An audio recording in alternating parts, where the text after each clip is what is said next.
नमस्कार, मैं हूं मेघा और आप सभी देख रहे हैं समाचार प्लस ओटीटी। आज राजधानी दिल्ली के शादरा जोन में आज माहौल बेहद तनावपूर्ण है।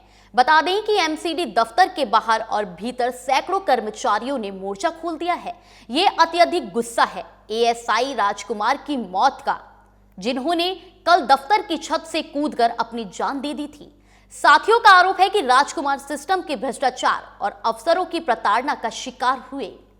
शादरा नॉर्थ जोन का ये वही एमसीडी दफ्तर है जहां कल तक कामकाज होता था, लेकिन आज यहां सिर्फ नारेबाजी और आक्रोश सुनाई दे रहा है।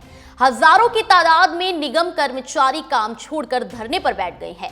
कल यहां तैनात एएसआई राजकुमार ने बिल्डिंग की छत से छलांग लगाकर आत्महत्या कर ली थी। इस घटना ने निगम के भीतर चल रहे कथित रिश्वतखोरी के खेल को बेनकाब कर दिया है। देखिए समाचार प्लस ओटीटी के संवाददाता अहमद कुरैशी की शाहदरा से ये खास रिपोर्ट। शाहदरा जिले के एमसीडी जोन के बाहर हम मौजूद है। यहाँ पर जिस तरीके से कल एएसआई राजकुमार जो थे, उन्होंने इसी बिल्डिंग से कूदकर आत्महत्या कर ली। बताया जाता है कि एएसआई राजकुमार सिस्टम की भेंट चढ़ गए और आज कर्मचारी और अधिकारी मिलकर प्रोटेस्ट कर रहे हैं, राजकुमार को इंसाफ दिलाने की बात कर रहे हैं। जैसे कि कर्मचारियों का कहना है कि यहाँ पर जो सिस्टम में बैठे जो अफसर है, आला अधिकारी हैं, वो पहले लोगों को सस्पेंड करते हैं और उसके बाद में उनसे मोटी रकम वसूलते हैं, ऐसा इन कर्मचारियों का आरोप है। जिस तरीके से हमने आपको दिखाया कि लोगों का कहना है ऐसा ही सेम राजकुमार के साथ में हुआ। राजकुमार को पहले 3 महीने से सस्पेंड कर रखा था और उसके बाद में अब जब राजकुमार अधिकारियों के इधर के चक्कर लगा रहा था तो उससे मोटी रकम मांगी जा रही थी, जिससे प्रताड़ित होकर उसने बिल्डिंग से छलांग लगा दी और अपने जीवन लीला को समाप्त कर लिया। लेकिन आखिर ऐसा कब तक चलेगा? शाहदरा जोन की अगर बात करें, इससे पहले भी शाहदरा जोन चर्चा का विषय बना था। किस तरीके से यहाँ पे सीबीआई ने शिकंजा कसा था और यहाँ के डिप्टी कमिश्नर अभिषेक मिश्रा को 4 लाख रुपए की रिश्वत के साथ में गिरफ्तार किया था और उसके साथ में उनके अन्य लोगों को भी गिरफ्तार किया। ऐसा यहाँ पर ये सिस्टम के भेंट कब तक चलेंगे? और उसके बाद में तमाम लोगों का ये कहना है कि जिस तरीके से अब आक्रोश है कि हम जब तक हड़ताल जारी रखेंगे, जब तक प्रोटेस्ट जारी रखेंगे, जब तक राजकुमार को और उसके परिवार को इंसाफ नहीं मिल पाएगा। अब ये आने वाला वक्त ही बताएगा कि आखिर राजकुमार को इंसाफ मिलेगा या नहीं। ये एक बड़ा चिंता का विषय है क्योंकि राजकुमार ने अपनी जीवन लीला समाप्त कर ली है। ये तो सर एक राजकुमार नहीं, यहाँ तो हजारों राजकुमार हैं जो अधिकारियों से पीड़ित हैं और अधिकारियों की वजह से ऐसे हादसे पहले भी होते रहे हैं, लेकिन अब संगठन इसे बर्दाश्त नहीं करेगा। संगठन एमसीडी के साथ पूरी जोर से ईंट का जवाब पत्थर से देगा और मजबूती के साथ एकजुट होकर हम लड़ेंगे। और कहीं ना कहीं जो कल हमारे भाई राजकुमार के साथ हुआ है, हम आगे ऐसा नहीं होने देंगे।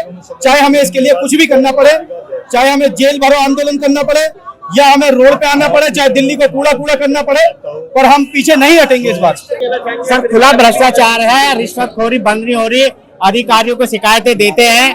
बार बार लिखित में कहा गया है कि जी जगह जगह पैसे मांगे जाते हैं। अधिकारी नीचे से ऊपर सफाई कर्मचारियों से लेकर और सुपरवाइजरों को तो इतना परेशान किया जाता है, 3-3, 4-4 लाख रुपए अधिकारी मांगते हैं।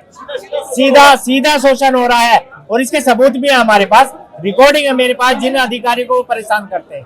बिल्कुल दिलाएंगे, 100% एक साथ दिलाएंगे। मेरा नाम सुनील राठी है, निर्वाचित कोर कमेटी का मेंबर हूँ और मैं पूरे आपके चैनल के माध्यम से हम बता देना चाहते हैं, शाहदरा नॉर्थ में काम बंद हड़ताल करेंगे और जो भी होगा हम पे, चाहे हमें जेल भी जाना पड़े राजकुमार के लिए, हम जाएंगे। बाकी राजकुमार को इंसाफ दिला करेंगे। कर्मचारियों का सीधा आरोप है कि सीनियर अधिकारी पहले छोटे कर्मचारियों को सस्पेंड करते हैं और फिर उन्हें बहाल करने के बदले लाखों की रिश्वत मांगी जाती है। प्रदर्शनकारियों ने सरकार के सामने 3 मुख्य शर्तें रखी हैं। पहली शर्त है कि राजकुमार के परिवार को 1 करोड़ रुपए का मुआवजा मिले। दूसरी शर्त है कि उनकी पत्नी को तत्काल सरकारी नौकरी दी जाए और तीसरी जो शर्त है वो है कि दोषी अधिकारियों पर सख्त कार्रवाई हो। प्रदर्शन के दौरान गुस्साए कर्मचारियों ने शाहदरा रोड जाम करने की भी कोशिश की, जिन्हें पुलिस ने समझा बुझाकर वहां से हटाया है। राजकुमार की मौत ने एमसीडी प्रशासन पर कई गंभीर सवाल भी खड़े कर दिए हैं। फिलहाल दफ्तर के अंदर धरना जारी है और कर्मचारियों ने चेतावनी दी है कि अगर मांगे नहीं मानी गई तो ये आंदोलन दिल्ली व्यापी होगा। अब देखना यह होगा कि प्रशासन और सरकार इस आक्रोश को शांत करने के लिए क्या कदम उठाती है।